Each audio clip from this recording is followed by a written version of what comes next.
Does that sound good to you? Negative.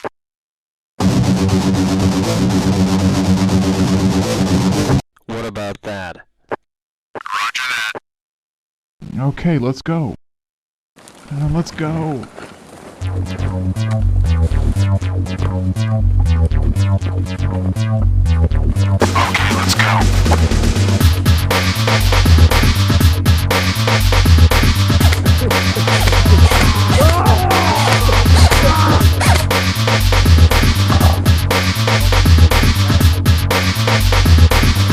Okay, let's go.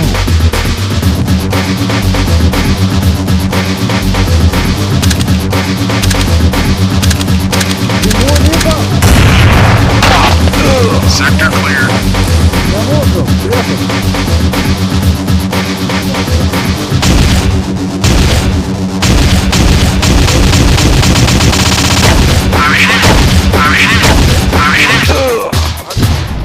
Branduoliškių apylinkės miškuose tarp Gelgaudiškių ir Voniškių Šakių straikbolo klubas Raven Team suorganizavo Airsofto žaidimą, pasikvietė bendraminčių iš Kauno ir Vilniaus. Tos dienos karinėme žaidime dalyvavo 46 žmonės iš 6 klubų – Raven Team, Šakiai, Bad Company, Navy Sales, Šernai, Kaunas, Vanagas, komandos Vilnius. Visi dalyviai buvo padalinti į 2 komandas. Žaidimui sukūrė legendą – išlaisvinti pagrobtą snaiperį. Šiandienos misija, operacija Erelio akis ir reikės išgelbėti priešo nelaisvę papulusį sužeistą snaiperį. Duodami paskutiniai nurodymai ir žaidimas prasideda. Žaidime kiekvienas žaidėjas privalo dėvėti akinius ar apsauginę kaukę. Žaidėjas laikomas nukautu, jei jį ar jo ekipuotės dalį kliudė bent vienas Airsofto šratas. Laimi ta komanda, kuri įvykdė misiją arba prarado mažiau savo žaidėjų.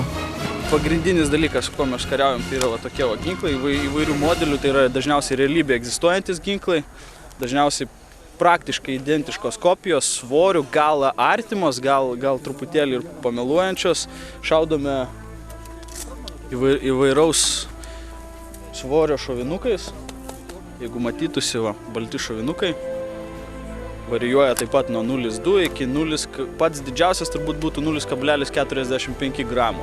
Tai yra 0,2, 0,25, 0,23 ir taip varijuoja. Čia priklausomai nuo ginklo. Airsoft dar žinomas kaip Strikeball, sportinis karinis žaidimas, simuliatorius arba tiesiog aktyvus laisvalaikio leidimo būdas, hobis. Jam naudojamos beveik identiškos tikriems ginklams elektropneumatinės kopijos, šaudančios klasikiniais rutuliukais. Būtina šio žaidimo atribucija yra ir spec ekipuoti bei kitos priemonės. Šį žaidimą žaidžiantys pavieniai asmenys ar komandos dažniausiai imituoja tam tikrų jėgos struktūrų veiksmus, ginkluotę, aprangą bei taktiką. Toks laisvalaikio praleidimas aktyvus. Bet jis yra ne vien tik tai, kad, tarkim, pabėgiot pasišaudyti, bet Airsofto toks vienas iš tokių principų pagrindinių yra atkūrinėti kažkokią tai kariuomenės rūšį. Tai uniformos, ekipuotės, o visus ginklai atitinkami. Ginklai pas mus yra tikrų ginklų kopijos, metalas, kur pas Kalašnikovus medis tikras yra, tik tai šaudo jie plastikiniais šratukai 6 mm. Žaidimo koncepcija. Ginklai pirmą kartą buvo sukurti maždaug 1980 metais Japonijoje, kaip priemonė karių treniruotėms. Kadangi tam tikri tarptautinės bendruomenės apribojimai draudė Japonijai po Antrojo pasaulinio karo didinti ginklų ir karių skaičių. Airsoftas arba lietuviškai šratasvydis Šakiuose pirmosius žingsnius žengė beveik prieš metus. Atsirado ir neoficialus Šakių straikbolo klubas Raven Team, vienijantis per 14 šio sporto entuziastų. Pradžia tai buvo, gal pernai metais vasarį, 4 gal vasario, kai tryse susigalvom nuvažiuoti nusipirkti tuos ginklus. Nuvažiavom, tą buvom iš tikrųjų taip gyvainiai nematė netgi. Tų ginklų apie Airsoftą tik iš interneto, kiek pasiskaitė, žinau. Nuvažiavom į Vilnių, nusipirkom ginklus, parsivežėm Šakius, parodėm draugams, tiem patiko. Važiavo dar 10 žmonių nusipirko. Nu ir prasidėjo ten tokia mūsų vietiniai mūšiai, tokie treniruotės, galima sakyti. Žaidimas pagrįstas sąžiningumo principu, kadangi skirtingai nuo dažasvydžio Airsofto šratukai nepalieka žymių pataikymo momentų. Priklausomai nuo ginklų galios ir atstumo žaidėjas pajunta arba paprasčiausiai išgirsta pataikymą ir turi sąžiningai pasitraukti į iš anksto sutartą vietą nustatytam laikui, po kurio vėl atgyja ir grįžta į žaidimą. Dėl šio ypatumo Airsoftas niekada nebuvo ir netaps varžybomis, kur būtinai turi būti laimėtojas. Žaidimo filosofija remiasi principu nekovoti su priešininku, bet žaisti su draugais.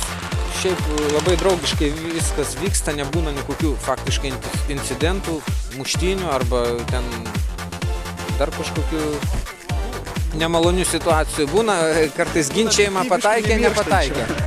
Prieš 2 metus išbandęs streikbolą slabo atvirauja. Įsitraukus į šią veiklą atgal negrįžtama. Daugelis į šį aktyvų sportą atėjo iš dažasvydžio. Pašnekovai pasiteiravome, kuo streikbolas pranašesnis už dažasvydį. Čia realumas, čia faktiškai pilnai imitacija kovinių veiksmų. Atstumai 70 žingsnių, tai pakankamai artimas mūšis.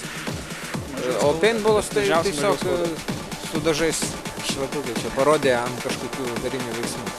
Čia įranga viskas, radio ryšys, įmanomas praklausimas, priešo paklausimas. Koordinatės dirbam pagal topografinius žemėlapius, disciplina yra palaikoma. Kaip ir kiekviena pramoga kainuoja ir streikbolas. Pašnekovai pasako, kad tai pinigų reikalaujantis užsiėmimas. Norint išbandyti šį laisvalaikio praleidimo būdą, jums teks paploninti pinigines. Pats paprasčiausias, pigiausias kinietiškas ginklas kainuoja apie 400 litų. O liemenės, tarkim, ant manęs yra liemenė, 500 litų, batai yra seni.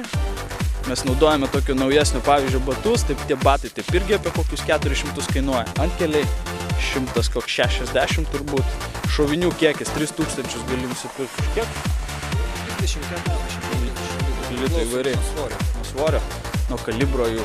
Kas dar? Jau paskui individualiai. Racijos pas mane yra pakankamai paprasta, racijos gaunasi brangesnės. 400, 500. Čia žinokit, atvirai tai gali pradėti turbūt žaisti nuo 1000 litų, bet toks žaidėjas, žinot, lakstantis su kokiais tai treningais ar kėdais, jis nepatirs to malonumo, ką patiria. Ir netrodys, nepabijosim to žodžio gražiai bendram kontekste. O jeigu taip tikrai taip ateit pilnavertiškai, tai turbūt pirmą reiktų pasinuomoti ginklą, paskui įsigyt, neįtin taupant. Aišku, yra ir pigesnių variantų pakankamai gerų, galima būtų už kokius 500 nusipirkti, gal ir 9 kokį. Bet taip apie 1000 turbūt reikėtų, aš taip manyčiau. Jei ir neturite pirmai pradžiai reikalingų 2000 litų, nenusiminkite. Yra firmos, kurios nuomoja Airsoftui reikalingą amuniciją. Nuomos kainas vyruoja apie 70 litų, už kurias gausite ginklą su 3 dėtuvėmis, karinę uniformą ir apsauginius akinius. Tiems, kas susidomėjo šiuo aktyviu sporto, 4 metus Airsofto liga sergantis Uno patarė iš karto nepirkti ginklo, o pasinaudoti nuomos punktais. Aš pirmiausia tai patarčiau išsinuomuoti ginklą, nes pas mus yra forumas, yra Lietuvos Airsofto bendruomenė, mes ją sutrumpintai vadinam LSB, jie turi savo nuostatus, savo taisyklės. Jų reikia laikytis, jeigu nori draugiškai su mumis sugyventi, jų reikia būtinai laikytis. Yra ir forumo taisyklės, naujokai turi ten užsiregistruoti. Ateini į formą, jeigu spėsit užsirašyti, vadinasi airsoftgun.lt. Ten užsiregistruoji, greičiausiai rasi nuorodą į nuomojamus ginklus, išsinuomuosi ginklą, gausi aprangą, pabandysi žaisti. Tada jau pasižiūrėsi, koks tavo ginklas patinka ir kokia žaidimo stilistika. Gal tu nori būti kulkosvaidininku, gal tu nori būti šturmu, ar nori būti ant snaiperių. Pas mus labai daug ateina naujokų, kurie nėra žaidę, iškart bando pirkti snaiperį, paskui tą snaiperį parduoda po kokių poros mėnesių, prasikeikia ir perka tokį šturmo ginklą. Turbūt tiesiausias ir teisingiausias kelias būtų pirma pradėti nuo nuomos. 2-3 žaidimų, paskui pradėti taupyti pinigus, neuždavinėjai kvailų klausimų, kuris ginklas iš pačių pigiausių yra geriausias. Jeigu norite pajusti kovinę dvasią, išbandyti save karinėse situacijose, mėgstate priimti staigius sprendimus, turite gerą orientaciją ir norite didelės dozės adrenalino, išbandykite streikbolą. Šiame žaidime gali žaisti tiek vyrai, tiek moterys. Su tėvų leidimais gali dalyvauti ir nepilnamečiai.